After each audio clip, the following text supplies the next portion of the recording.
ಮೂರನೇ ಸುತ್ತು ರಾಜ್ಯಶಾಸ್ತ್ರದ ಬಗ್ಗೆ ಇರುತ್ತಲ್ಲ. ಓಕೆ, ಪ್ರಶ್ನೆ 1ನೇ ತಂಡಕ್ಕೆ. ಕರ್ನಾಟಕ ರಾಜ್ಯದ ಶಿಕ್ಷಣ ಮಂತ್ರಿ ಯಾರು? ಕರ್ನಾಟಕ ರಾಜ್ಯದ ಶಿಕ್ಷಣ ಮಂತ್ರಿ ಯಾರು? ನಿಮ್ಮ ಆಯ್ಕೆಗಳು: ಆಯ್ಕೆ 1 ಜಮೀರ್ ಅಹಮದ್, ಆಯ್ಕೆ 2 ನರೇಂದ್ರ ಮೋದಿ, ಆಯ್ಕೆ 3 ಮಧು ಬಂಗಾರಪ್ಪ, ಆಯ್ಕೆ 4 ಕುಮಾರ್ ಬಂಗಾರಪ್ಪ. ಆಯ್ಕೆ 3 ಮಧು ಬಂಗಾರಪ್ಪ. ಕರ್ನಾಟಕ ರಾಜ್ಯದ ಶಿಕ್ಷಣ ಮಂತ್ರಿ ಮಧು ಬಂಗಾರಪ್ಪ.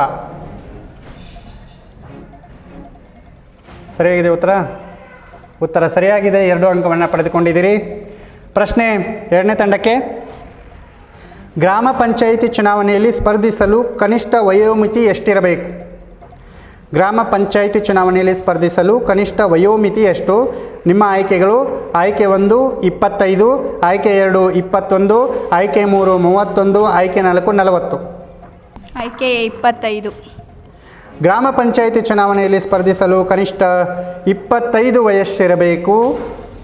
ಉತ್ತರ ತಪ್ಪಾಗಿದೆ. ಪ್ರಶ್ನೆಯನ್ನು 3ನೇ ತಂಡಕ್ಕೆ ವರ್ಗ ಮಾಡ್ತೀವಿ. ಗ್ರಾಮ ಪಂಚಾಯಿತಿ ಚುನಾವಣೆಯಲ್ಲಿ ಸ್ಪರ್ಧಿಸಲು ಕನಿಷ್ಠ ವಯೋಮಿತಿ ಎಷ್ಟಿರಬೇಕು? ನಿಮ್ಮ ಆಯ್ಕೆಗಳು: ಆಯ್ಕೆ 1 25, ಆಯ್ಕೆ 2 21, ಆಯ್ಕೆ 3 31, ಆಯ್ಕೆ 4 40. ಆಯ್ಕೆ ಬಿ 21. ಗ್ರಾಮ ಪಂಚಾಯಿತಿ ಚುನಾವಣೆಯಲ್ಲಿ ಸ್ಪರ್ಧಿಸಲು ಕನಿಷ್ಠ 21 ವಯಸ್ಸಿರಬೇಕು. ಉತ್ತರ ಸರಿಯಾಗಿದೆ. 1 ಅಂಕವನ್ನು ಪಡೆದುಕೊಂಡಿದ್ದೀರಿ. ಪ್ರಶ್ನೆ ನಿಮಗೆ: ನಮ್ಮ ದೇಶದ ಮೊದಲ ಮಹಿಳಾ ರಾಷ್ಟ್ರಪತಿ ಯಾರು? ನಮ್ಮ ದೇಶದ ಮೊದಲ ಮಹಿಳಾ ರಾಷ್ಟ್ರಪತಿ ಯಾರು?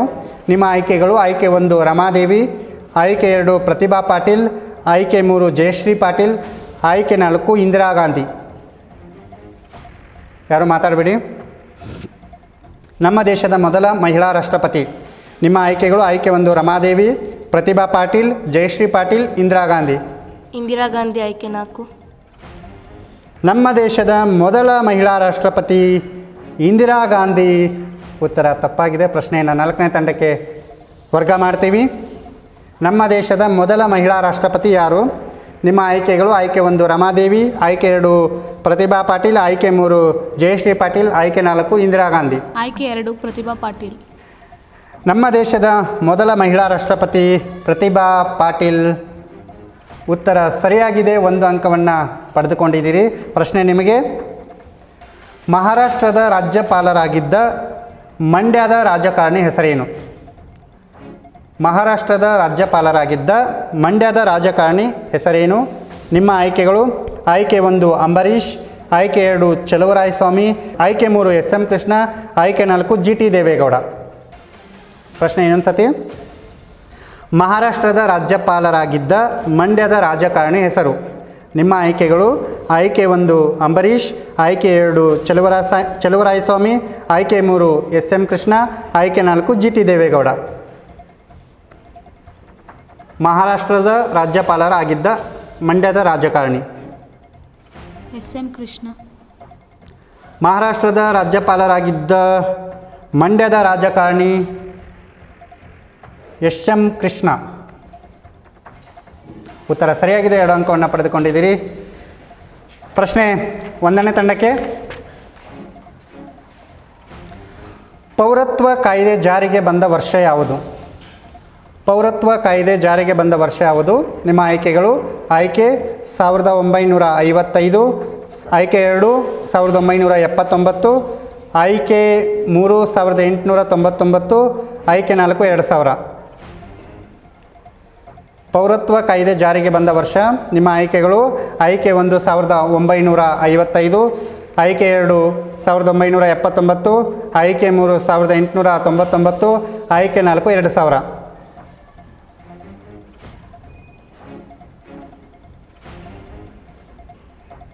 ಪೌರತ್ವ ಕಾಯ್ದೆ ಜಾರಿಗೆ ಬಂದ ವರ್ಷ. Option A 1955. ಪೌರತ್ವ ಕಾಯ್ದೆ ಜಾರಿಗೆ ಬಂದ ವರ್ಷ 1955. ಉತ್ತರ ಸರಿಯಾಗಿದೆ. 2 ಅಂಕವನ್ನು ಪಡೆದುಕೊಂಡಿದ್ದೀರಿ.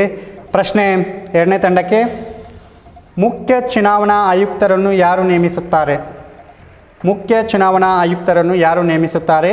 ನಿಮ್ಮ ಆಯ್ಕೆಗಳು: ಆಯ್ಕೆ 1 ರಾಷ್ಟ್ರಪತಿಗಳು, ಆಯ್ಕೆ 2 ಪ್ರಧಾನಮಂತ್ರಿಗಳು, ಆಯ್ಕೆ 3 ಮುಖ್ಯಮಂತ್ರಿಗಳು, ಆಯ್ಕೆ 4 ಸಾರ್ವಜನಿಕರು. ಮುಖ್ಯ ಚುನಾವಣಾ ಆಯುಕ್ತರನ್ನು ಯಾರು ನೇಮಿಸುತ್ತಾರೆ? ಈ ಕಡೆ ನೋಡಿ ಉತ್ತರವನ್ನು ಹೇಳಬೇಕು. ನಿಮ್ಮ ಆಯ್ಕೆಗಳು: ಆಯ್ಕೆ 1 ರಾಷ್ಟ್ರಪತಿಗಳು, ಆಯ್ಕೆ 2 ಪ್ರಧಾನಮಂತ್ರಿಗಳು, ಆಯ್ಕೆ 3 ಮುಖ್ಯಮಂತ್ರಿಗಳು, ಆಯ್ಕೆ 4 ಸಾರ್ವಜನಿಕರು.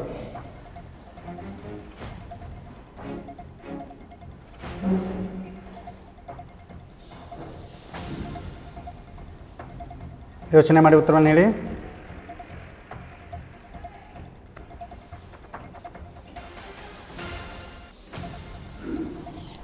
ಆಪ್ಷನ್ಸ್ ಹೇಳಿ. ಮುಖ್ಯ ಚುನಾವಣಾ ಆಯುಕ್ತರನ್ನು ಏನು? ರಾಷ್ಟ್ರಪತಿಗಳು, ಪ್ರಧಾನಮಂತ್ರಿಗಳು, ಮುಖ್ಯಮಂತ್ರಿಗಳು, ಸಾರ್ವಜನಿಕರು.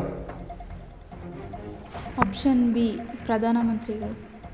ಮುಖ್ಯ ಚುನಾವಣಾ ಆಯುಕ್ತರನ್ನು ಪ್ರಧಾನಮಂತ್ರಿಗಳು ನೇಮಿಸುತ್ತಾರೆ. ಮುಖ್ಯ ಚುನಾವಣಾ ಆಯುಕ್ತರನ್ನು ಪ್ರಧಾನಮಂತ್ರಿಗಳು ನೇಮಿಸುತ್ತಾರೆ. ಉತ್ತರ ತಪ್ಪಾಗಿದೆ. ಪ್ರಶ್ನೆಯನ್ನು 3ನೇ ತಂಡಕ್ಕೆ ವರ್ಗ ಮಾಡ್ತೀವಿ. ಮುಖ್ಯ ಚುನಾವಣಾ ಆಯುಕ್ತರನ್ನು ಯಾರು ನೇಮಿಸುತ್ತಾರೆ? ನಿಮ್ಮ ಆಯ್ಕೆಗಳು: ರಾಷ್ಟ್ರಪತಿಗಳು, ಪ್ರಧಾನಮಂತ್ರಿಗಳು, ಮುಖ್ಯಮಂತ್ರಿಗಳು, ಸಾರ್ವಜನಿಕರು. ಆಪ್ಷನ್ ಸಿ ಮುಖ್ಯಮಂತ್ರಿ. ಮುಖ್ಯ ಚುನಾವಣಾ ಆಯುಕ್ತರನ್ನು ಮುಖ್ಯಮಂತ್ರಿಗಳು ನೇಮಕ ಮಾಡುತ್ತಾರೆ. ಉತ್ತರ ತಪ್ಪಾಗಿದೆ. ಸರಿಯಾದ ಉತ್ತರ: ಮುಖ್ಯ ಚುನಾವಣಾ ಆಯುಕ್ತರನ್ನು ರಾಷ್ಟ್ರಪತಿಗಳು ನೇಮಕ ಮಾಡ್ತಾರೆ, ಸಾರ್ವಜನಿಕರು ಅಲ್ಲ. ಕರ್ನಾಟಕ ಲೋಕಾಯುಕ್ತ ಕಾಯ್ದೆ ಜಾರಿಗೆ ಬಂದ ವರ್ಷ. ಕರ್ನಾಟಕ ಲೋಕಾಯುಕ್ತ ಕಾಯ್ದೆ ಜಾರಿಗೆ ಬಂದ ವರ್ಷ. ನಿಮ್ಮ ಆಯ್ಕೆಗಳು: ಆಯ್ಕೆ 1 1947, ಆಯ್ಕೆ 2 1986, ಆಯ್ಕೆ 3 1999, ಆಯ್ಕೆ 4 2010. ಕರ್ನಾಟಕ ಲೋಕಾಯುಕ್ತ ಜಾರಿಗೆ ಬಂದ ವರ್ಷ: 1947, 1986, 1999, 2010.